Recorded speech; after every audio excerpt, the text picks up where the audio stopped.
কেন বুঝলাম না সেদিন ওর কষ্টটা, কেন দেখলাম না ওর বাবা হারানোর হাহাকারটা। বেলি আমার কাছে অবহেলিত, আসলেই অবহেলিত সে আমার কাছে।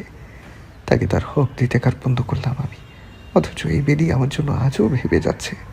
এইসব ভাবছে আর মনে মনে আফসোস করছে ইরফান। ঝোঁকের বসে রুবির সাথে সম্পর্ক করা আর বিয়েও করে ফেলা সবটাই ছিল তার ভুল পদক্ষেপ। তবে এখন অনেকটাই দেরি হয়ে গেছে। বাসায় এসে ফ্রেশ হয়ে শুয়ে আছে ইরফান। আজ বেলিকে একেবারের জন্য ডাকেনি ইরফান, কফির জন্য বলেনি কিছু। বেলির দরজা খোলার পর সেই যে রুমে এসেছে আর বের হয়নি ইরফান। বেলি ইচ্ছা করে কফি বানিয়ে রুমের সামনে গিয়ে দরজায় নক করে। ইরফানের সাড়া পেয়ে রুমে যায় বেলি। ইরফান তখন বিছানায় শুয়ে আছে।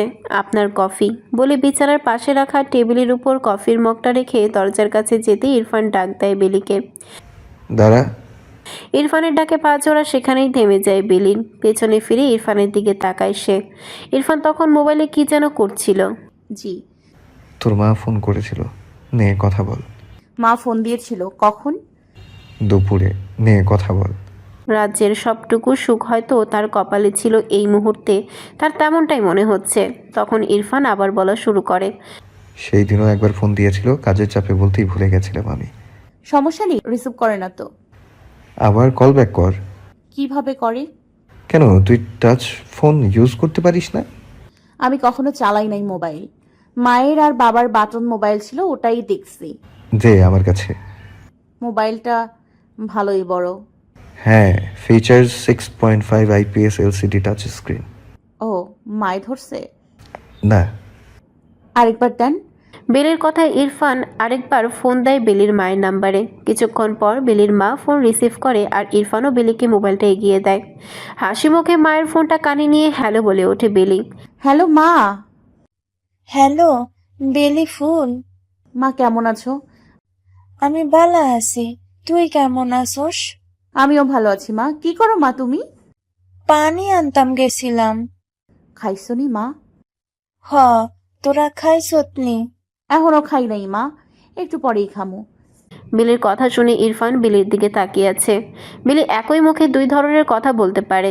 মায়ের সাথে কথা বলছে সে তাই আঞ্চলিক ভাষায়, আবার এখানে সবার সাথে শুদ্ধ ভাষায়। বেলি যদি তেমন পড়াশোনার সুযোগ পেত তাহলে হয়তো রুবির থেকে উপরে যেতে পারত। তারপর হঠাৎ করেই বেলি বলে ওঠে। আমি কেমনে আসমু মা? তুই আইবি না? ওর তো অফিস আছে মা।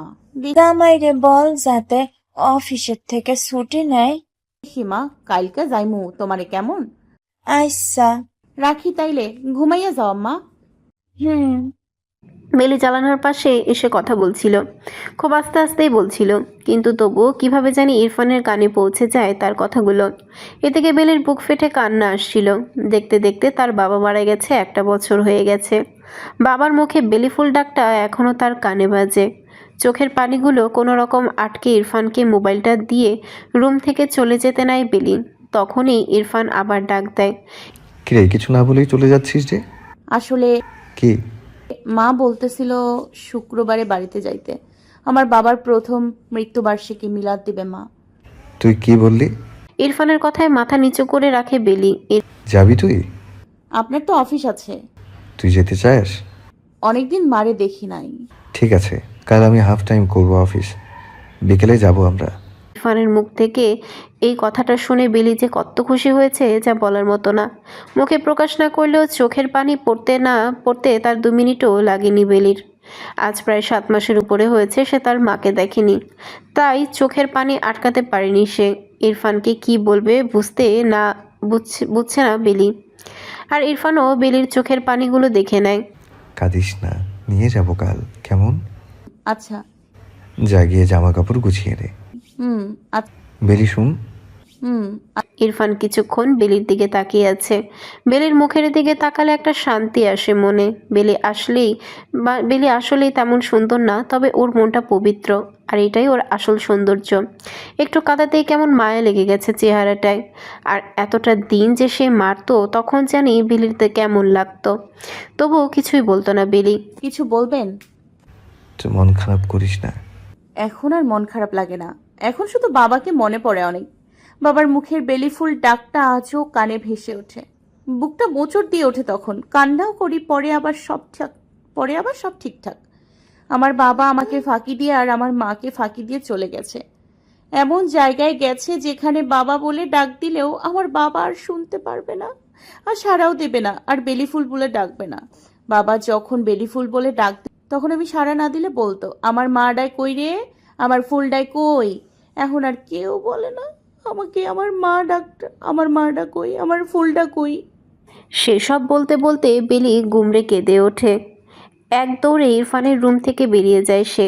ইরফান কিছুই বলার সুযোগ পায়নি। বিছানায় বসে মুখে হাত দিয়ে কিছু একটা ভাবছে সে। কেন জানি আজ নিজের বুকেও হাহাকার লাগছে ইরফানের। চোখ দিয়ে এক ফোঁটা পানিও পড়ে গেছে। কিন্তু কি যেন ভেবে তার পরপরই কাকে যেন একটা ফোন করে সে। সকালবেলা ইরফান কি যেন মনে করে বেলির রুমের দিকে যায়।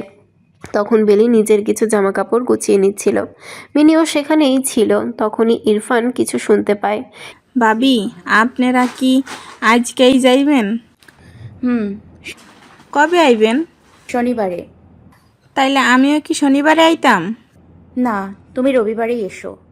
আচ্ছা। ভাবি কি পইরা যাইবেন বাইত? আমি তো বোরখা পরি।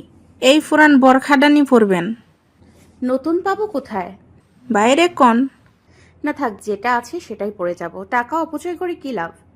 রুবি ভাবি দুইনার টাকা, আর আপনি একটা বোরকা কিনবেন তাতেও অপচয় কন? আপনি মানুষ নাকি রোবট? তুমি কথা বেশি বলো মিনু।